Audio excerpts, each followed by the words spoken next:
Hello everybody, welcome to the Steckline Report. Today I'm going to talk about the business that I've been involved in for some 45 years. Media.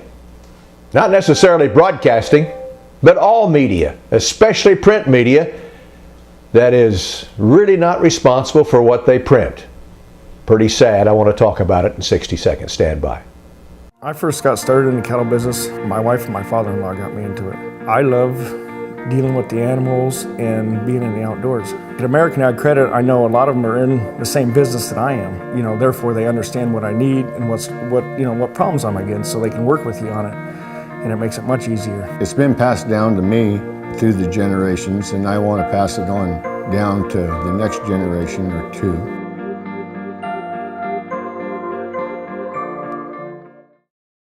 For over 8 decades, America's farmers have counted on the little red tractor from Case IH, the Farmall, to help them make short work of their demanding chores. Well, Straub International can show you they aren't just for farms anymore. With horse ranging from 30 to 140, plus an army of attachments, a Farmall can tackle every chore on your to-do list, from hauling and mowing to loading and towing, and then some. Visit Straub International, your Case IH dealer at any of our 7 locations, to find a Farmall that's right for you.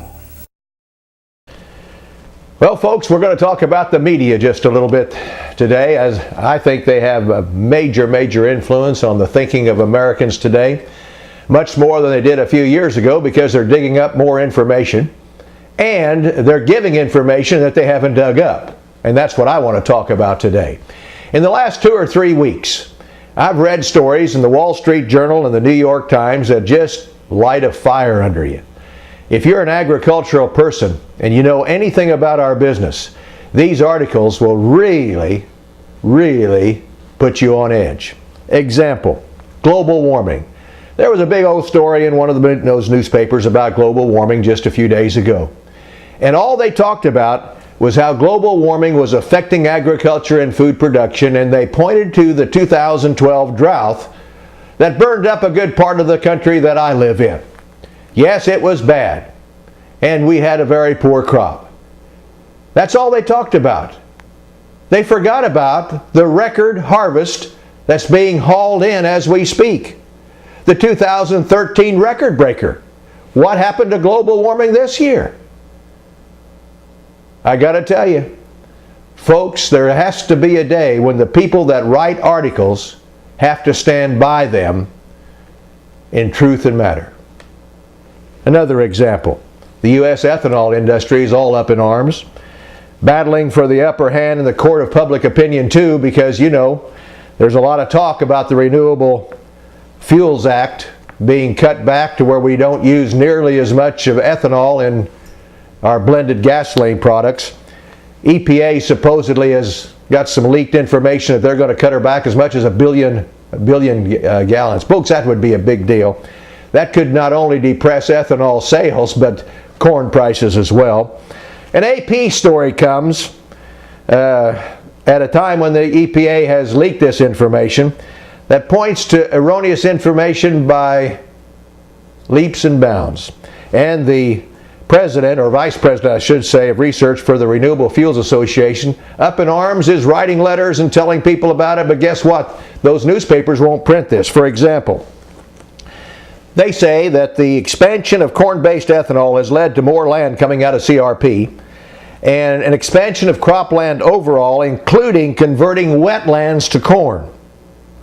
And that the majority of corn now being used to produce ethanol, and that corn ethanol does not produce a net reduction in greenhouse gas emissions compared to oil, is a fact.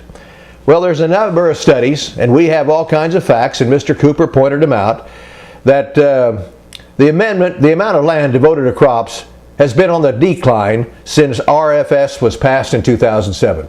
That's a fact. Been on a decline, not increase. In fact, the CRP acres that have been declining has been because of a result of a 32 million acre cap imposed on the program while lawmakers were working on a farm bill. You remember that, don't you? Had to. And the fact that we're putting wetlands into corn is ridiculous, Cooper says, because farmers who enroll acres in the Wetlands Reserve Program have to keep those acres in wetlands for 30 years. How do you plant corn? misleading information purposefully. I guarantee you they have something behind it. Well, folks, I don't know. We just need a better voice in agriculture. I think we need to be a little tougher on some of these people, maybe even to the point of lawsuits. I think it might make some sense. I don't know. Billionaires, by the way, no longer reap millions in farm subsidies either. I got to tell you that. One article talked about how much of the farm program goes to billionaires. Well, guess what? Not in the last few years, hardly at all. I'll give you more information on that on another Steckline Report. Stay tuned.